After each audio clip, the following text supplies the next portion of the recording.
বাবা মা আর ভাইয়ের পাশে চিরনিদ্রায় শায়িত হলেন ঢাকা বিশ্ববিদ্যালয়ে গণপিটুনিতে নিহত হওয়া তোফাজ্জেল। কবরস্থান দেখে মনে হচ্ছে সম্পূর্ণ পরিবারের যেন পুনর্মিলন হয়েছে কবরে। হ্যাঁ দর্শক, বলছি ঢাকা বিশ্ববিদ্যালয়ের শিক্ষার্থীদের গণপিটুনিতে নিহত মাসুদ কামাল তোফাজ্জেলের জানাজা শেষে বরগুনা পাথরঘাটায় পারিবারিক কবরস্থানে দাফন করা হয়েছে। মা বাবা আর ভাইয়ের কবরের পাশে চিরনিদ্রায় শায়িত হলেন তিনি। শুক্রবার 20 সেপ্টেম্বর সকাল 9টায় স্থানীয় মাদ্রাসার মাঠে তার জানাজা অনুষ্ঠিত হয়। এই সময় শোকে কাতর এলাকাবাসী এই হত্যাকাণ্ডে যারা জড়িত তাদের দৃষ্টান্তমূলক শাস্তি চান। নিহত তোফাজ্জেল হোসেন পাথরঘাটা তালুকের চরদুয়ানি গ্রামের আব্দুর রহমানের ছেলে। তার বাবা সড়ক দুর্ঘটনায় এবং মা ও ভাই ক্যান্সারে আক্রান্ত হয়ে মারা যান। তার পরিবারের কোনো সদস্যই জীবিত নেই।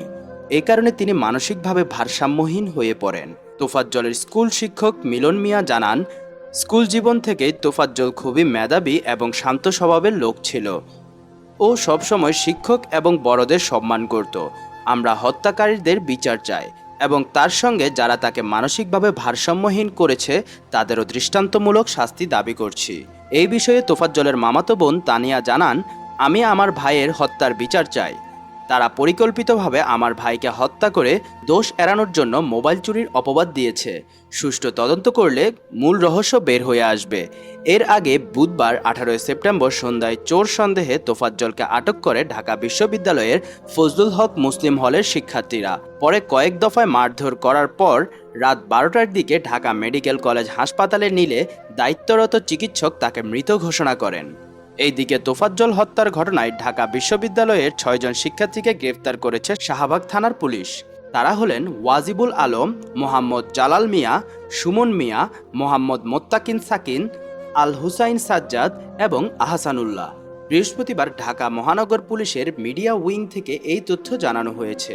দর্শক, বিচার চাওয়ার জন্য তোফাজ্জলের মা বাবা ভাই বোন কেউই নেই, তবে আমি আইনিভাবে লড়ব তার জন্য। ঢাকা বিশ্ববিদ্যালয়ের ফজলুল হক মুসলিম হলের তোফাজ্জল নামের এক মানসিক ভারসাম্যহীন তরুণকে পিটিয়ে হত্যার ঘটনা ঘটেছে।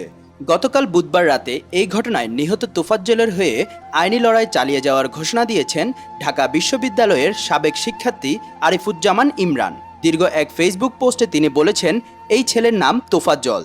আমার জন্মস্থান বরগুনা জেলার পাথরঘাটা উপজেলার সন্তান।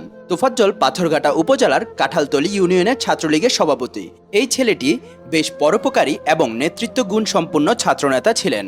ব্যক্তিগত জীবনে প্রেম সংক্রান্ত একটি বিষয় নিয়ে আঘাতপ্রাপ্ত হওয়ার পর প্রথমে কিছুটা মানসিক ভারসাম্য হারায়। এরপর কিছুদিনের মধ্যে খুব অল্প সময়ের ব্যবধানে তোফাজ্জলের মা বাবা এবং একমাত্র বড় ভাই মারা যান।